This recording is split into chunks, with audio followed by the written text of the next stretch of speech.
Hola, buenas tardes. Damos comienzo a un ciclo de 8 clases, 8 charlas acerca de distintos aspectos de la Revolución Francesa. Me parece importante hablar de esto hoy a 230 años del asesinato del rey Luis XVI, uno de los hechos quizá más trascendentales, no solo de la Revolución, sino de la historia reciente, moderna o contemporánea. Un 21 de enero, hace 230 años, se produce este hecho que llenó de miedo a todas las monarquías europeas del antiguo régimen. Básicamente, para empezar a charlar sobre este particular acontecimiento, parece importante en un primer momento explicar por qué es tan relevante la Revolución Francesa y por qué todavía hoy tenemos la necesidad de comprenderla, de estudiarla y de entenderla. Primero y principal por la centralidad de Francia en el concierto internacional. No se trataba de cualquier país, de una isla alejada, de una región extraña, sino de una potencia o superpotencia internacional. Se diría que, con excepción de Rusia, tal vez Inglaterra, Francia era el país más poderoso del mundo en 1789. En esa época, 1 de cada 5 europeos era francés. Y en segundo lugar, porque la revolución no fue pensada exclusivamente para los franceses, ¿sí? Sus protagonistas pretendieron extender los principios de la revolución a todo el mundo y de hecho lo hicieron proporcionando un patrón, un modelo que fue seguido por el resto de los revolucionarios en el resto del mundo, que fue utilizado por muchos movimientos independentistas, entre ellos algunos aquí en América Latina. Alexis de Tocqueville dijo alguna vez que la Revolución Francesa desbordó su propio espacio. Me parece muy acertada esta apreciación. No se trata de una revolución para Francia, una revolución nacional, sino una revolución mundial, ¿sí? Y ninguna de las monarquías del antiguo régimen estaba inmunizada contra el régimen ilustrado. No contaba ninguna de las monarquías absolutistas europeas con anticuerpos para este nuevo principio de legitimidad política como fue la soberanía popular. En otro momento ahondaremos sobre las causas políticas, económicas, ideológicas que motivaron la revolución. En esta oportunidad me parece mejor referirnos básicamente a un hecho puntual, a este hecho puntual que es la decapitación del rey Luis XVI. Francia había sido gobernada por los Borbones desde hacía 1000 años. Luis XVI era el último y fue el último monarca Borbón absoluto. Hubieron otros luego de la restauración, Borbones también, pero ya no gobernaron en el marco de estas monarquías absolutas sin constitución, entre otros requisitos. Podemos decir que llevó adelante su gestión desde 1774 casi sin sobresaltos, que recién empieza a ser cuestionado principalmente en 1789, luego de la convocatoria que realiza el rey a propuesta de su ministro Necker para los estados generales, estos cuerpos colegiados que no se reunían desde hace un siglo y medio aproximadamente. Rápidamente el tercer estado toma el poder, sobreviene la toma de la Bastilla, el intento de huida del rey al extranjero y, entre otras cosas, el palacio al asalto de las Tullerías por parte de quienes, de los sansculotes o sin calzones del pueblo llano, ni siquiera era el tercer estado, es decir, la clase más baja, la desposeída, termina de alguna manera sellando la suerte del rey. ¿Por qué huye el rey? Primero y principal para proteger su vida, pero también porque no quiso aceptar esta nueva constitución que le imponía la Convención Nacional, una constitución que hubiera convertido a la monarquía en un simple apéndice de la Convención Nacional, ¿sí? Por eso escapa, para reunirse también en el extranjero con las fuerzas contrarrevolucionarias. Lamentablemente, es reconocido en la frontera, en una ciudad de Varennes, en junio de 1791, lo identifican, lo capturan los revolucionarios y lo trasladan nuevamente a Francia, a París. ¿Quiénes estaban afuera en el extranjero esperándolo? Básicamente Austria y Prusia, ¿sí? Las dos principales monarquías absolutistas europeas que reclamaban a los revolucionarios, a la Asamblea Nacional, que se respetaran los derechos de la Convención de Luis XVI. Entra en guerra Francia, la revolución, con Prusia, con Austria, con las cuales Luis XVI y María Antonieta, su esposa, se encontraban unidos por lazos de sangre. Recordemos que María Antonieta era austríaca y se había casado con el joven Luis XVI para sellar una alianza política. Poco le ayudaba a Luis XVI en este contexto turbulento de lucha, de guerra civil, de cuestionamiento, de crisis económica, de bancarrota de la corte, la presencia de su esposa, que se había convertido en la furia, en el foco, en el centro de el enojo del pueblo francés, quien la acusaba de falta de sensibilidad, ¿sí? Y esto generaba contra ella rabia y difamación, ¿sí? Se decía que su vida estaba compuesta por una serie de fiestas, de eventos, de bailes, y mientras tanto el pueblo se moría de hambre. Y mientras esto pasaba, ella coleccionaba diamantes, se decía que se dilapidaba el erario de la corte de Francia en las casas de apuesta. Se vestía con un lujo excesivo, tenía un peluquero que le hacía unos peinados de 1 metro de altura. Bueno, todo esto en el contexto en donde el pan, por ejemplo, que era el alimento que más se consumía, había llegado al pico de su valor histórico en toda la historia de Francia. La detienen a ella, la detienen a él, lo detienen a sus hijos, al hijo, ¿sí? Y lo trasladan al Palacio de las Tullerías, pero este palacio va a ser asaltado por los sansculottes y entonces es trasladado a la Torre del Temple, ¿sí? En donde permaneció alrededor de 1 año y pico hasta el día de su ejecución, siempre con su familia. En este periodo de cautiverio el rey aprovecha a enseñarle, a educar al hijo, a jugar con él y a leer más de 1500 volúmenes que estaban en la torre, que pertenecían a la biblioteca de los caballeros de Malta. Leyó, por ejemplo, a Robespierre, algunos de sus discursos, leyó, por ejemplo, también a Voltaire y a Rousseau, ¿sí? Y se indignaba con las ideas de estos ilustrados.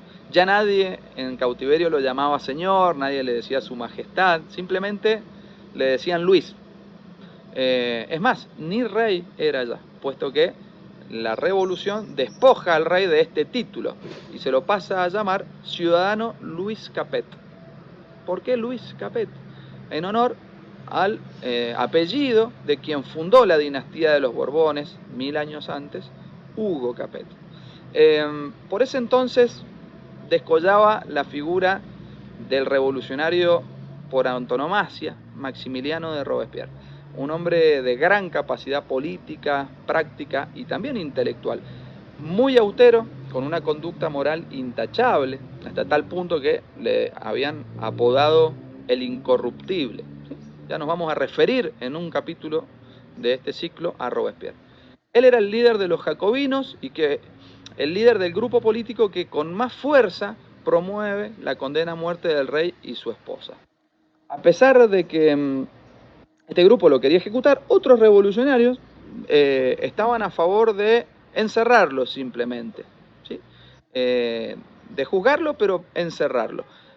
En estas deliberaciones destaca la actuación de un joven revolucionario llamado Saint-Just, de apenas 26 años, para quien el juicio al rey no debía realizarse, porque a su entender, el pueblo, cuando asaltó el Palacio de las Tullerías el 10 de agosto, ya lo había juzgado al rey.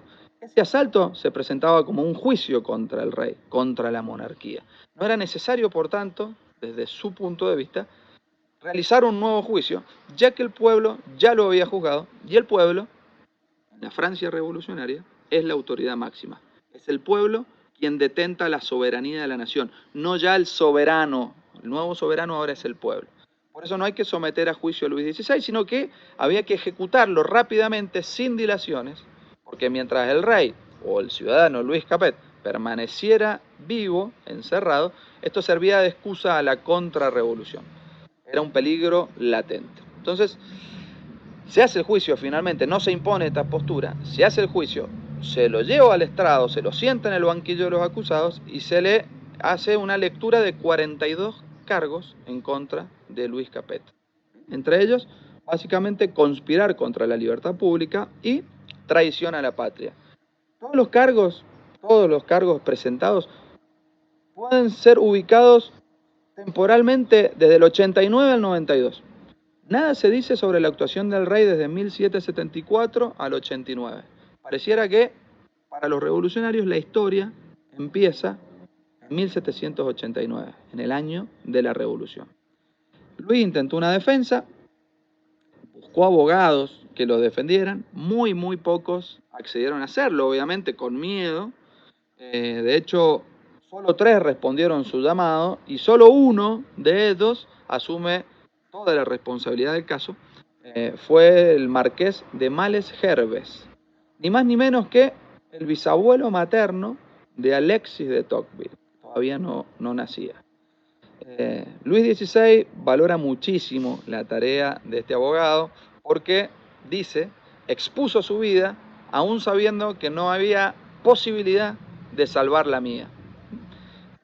Las votaciones finales acerca del destino del rey se realizan entre el 16 y el 20 de enero, 4 votaciones, 726 diputados presentes en la sesión, casi 400 votan por la ejecución inmediata, alrededor de 290 en contra y hay 72 abstenciones.